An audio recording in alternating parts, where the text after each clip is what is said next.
to reinstate the Chief Justice Iftikhar Chowdhury, who in fact was removed by President Asif Zardari. That was a very successful campaign, which resulted in the long march to Islam. President Zardari was in effect forced to reinstate the Chief Justice. The problems that beset Pakistan involved corruption on a wide scale, and the two institutions that are normally given the task of upholding the rule of law, unfortunately, are uppermost in that list: the police and the judiciary. Corruption, unfortunately, is endemic in those two institutions, and as a result of that, a lot of the criminal activity that happens, unfortunately, people get away with it. And as in this case, the example of money laundering and siphoning off money out of the country is concerned, you must have heard about some high-profile cases. Benazir Bhutto was involved, and Asif Zardari was involved in cases that were in fact taken up in Switzerland. What happened was that President Musharraf, in fact, granted the National Reconciliation Order, which in fact allowed Benazir Bhutto back to Pakistan to take part in the elections. But at the same time, the many millions of pounds that they were accused of siphoning off and taking abroad were in fact forgotten about. And in fact, the cases that were going on in Switzerland had to be abandoned because there was no cooperation from the Pakistani government in terms of cooperating with witnesses and other documentation. And also, you probably heard about Nawaz Sharif and his properties in the UK. There was this was highlighted quite.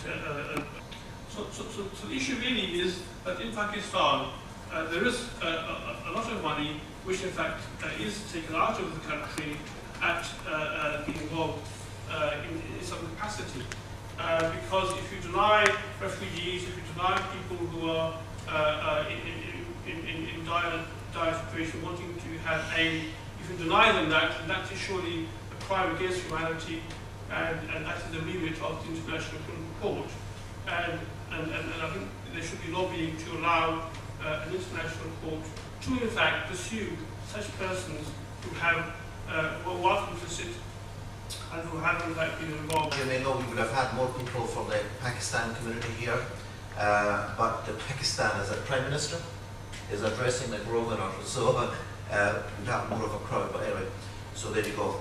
So that draws the formal speeches to a conclusion. We've got the room till 8. Now, it's only fair to open it up. Maybe we'll leave the last 5 minutes on the way forward. Anyone who has...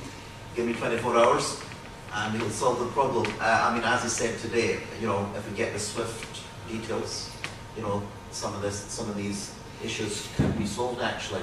But leaving that aside, the next stage, would people like anyone from either the speaker panel or the audience, would you like to make any suggestions on the way forward? Maybe of to whom are the rightful heirs of this stolen wealth, and it's very simplistic to say the peoples of a country. We would want to ensure session, heavy and certainly excited a few people, which is good. So, so basically this is session 2. Now what we're doing here is something different. We want to look at case studies.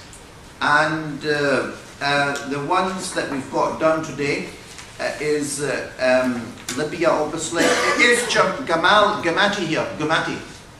Right, fine, he's not here. So that's good. More time to speak on Libya to Ali Baruni. So let's get him off this here. So Libya.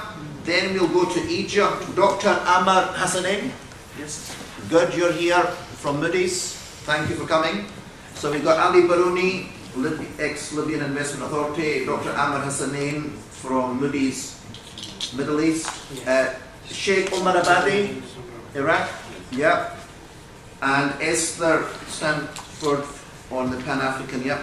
And Mahtab. Where's Mahtab? Please come on the top stage, please. roundabout there. Yeah, thank you.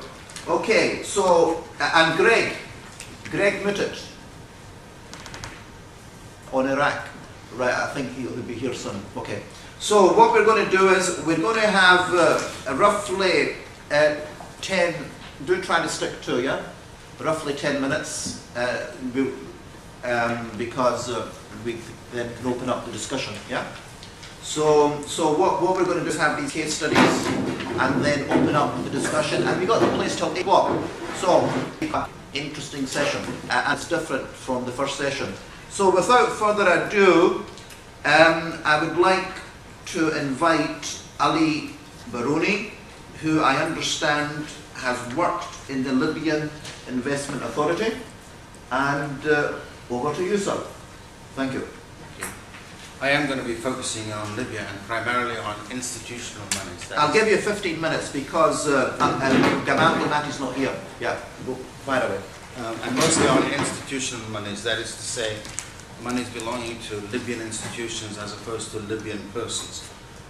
Although later, if I have time, I'll address issues of Libyan persons. In the case of Libya, countries have, in my understanding, by UN resolution, been required to freeze the assets of identified Libyan parties. There have been the obvious names, such as the central bank, the LIA, and other governmental names, and local banks, etc. It has also correctly included at least some of the Gaddafis and a few others. The problems with this is that there are many ways for the Gaddafis and their buddies to hide their monies, which of course have been obtained corruptly. The most obvious of this is the use of frontmen, and there are many such frontmen. Only some of these frontmen have been identified, but a few weeks ago the European Union decided to unfreeze the assets of some persons who were known to be frontmen, and they've run away with the money which they fronted, and that is problematic. Nevertheless, in my conviction, the freezings have been of great advantage to the Libyan people. In the first instance, these freezings have prevented the Gaddafis from using these monies to kill Libyans, which is what they want to do, or for other nefarious purposes. Secondly, the assets held by developed countries are not managed, and this can cause loss of value. That's a disadvantage. Their monies are not being managed, and we could lose value. However, any such loss of value is nothing as compared to the loss of value that we have incurred in the last 42 years with our monies, through corruption and incompetence, stupidity, and other events in Libya. While asset freezes work, and while they can be implemented expeditiously and may actually be advantageous to the rightful owners, unfreezings of assets are actually more problematic. We in Libya hope to be confronting exactly that issue right now. It's very important that governance structures and qualified, reliable people be in place before large amounts of money are returned to the Libyan people. Otherwise, we risk enormous fraud and mismanagement.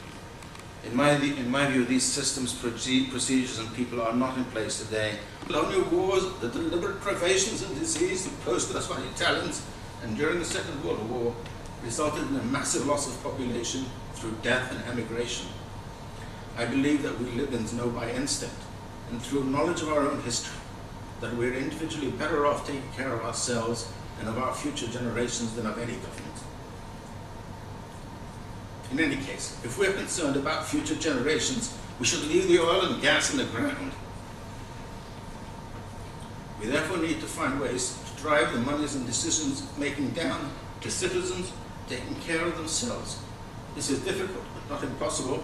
It is undoubtedly worthwhile. Now, can I have a glass? Please. In regards to Mr. Rafiq earlier, I want to give an example of corruption that I think cannot be traced, or will be traced only with difficulty. And this is an example that is in the press. Société Générale, a major French bank, contracted with the Libyan Investment Authority on a $1 billion transaction. One of the provisions in the contract said that Société Générale provided that Société Générale would pay a commission to an unknown company, a company nobody has ever heard of, for its structuring expertise. The amount of that commission is not known. This company, the site of incorporation or establishment of this company is not known. The date of payment is not known. The amount of payment is not known. Who owns this company is not known. I'm sorry, I've tried, and I know some other people are now finding, they've been trying to do that for 4 months. After 4 months of assiduous work, we don't know where this French bank paid this company, this unknown company, some large amount. Who was responsible for that? The French bank won't tell us. Finding it, go to every possible offshore jurisdiction that's going on right now, and eventually we may find it. But then who controls it? Some lawyer. And he won't tell you. So I'm sorry, Mr. Rafi. It isn't, you said I think 7 days you could find it. Go try, I beg you. But you need the requisite powers. You need to be able to open up SWIFT. What I'm explaining to you is even if the banks don't comply, if you open up SWIFT, BNP Paribas don't have to tell us anything. Societe Generale don't have to tell us anything. We just see what left there and where it went. I'm sorry. Even with SWIFT, you need to know who paid, because we don't know who paid. We know the bank that it left from. No, we don't. You said it was Societe Generale. Yes, but they could very likely, and this is likely, instructed an unknown outfit to make the payment. Okay? Very likely. They would still have to make a payment on all the payments. And we don't know who they paid, other than this funny name. If you've got a name, you've got a beneficiary Well, name. where is it? All you need to do is search through SWIFT on their database for that beneficiary name. It doesn't matter who made it.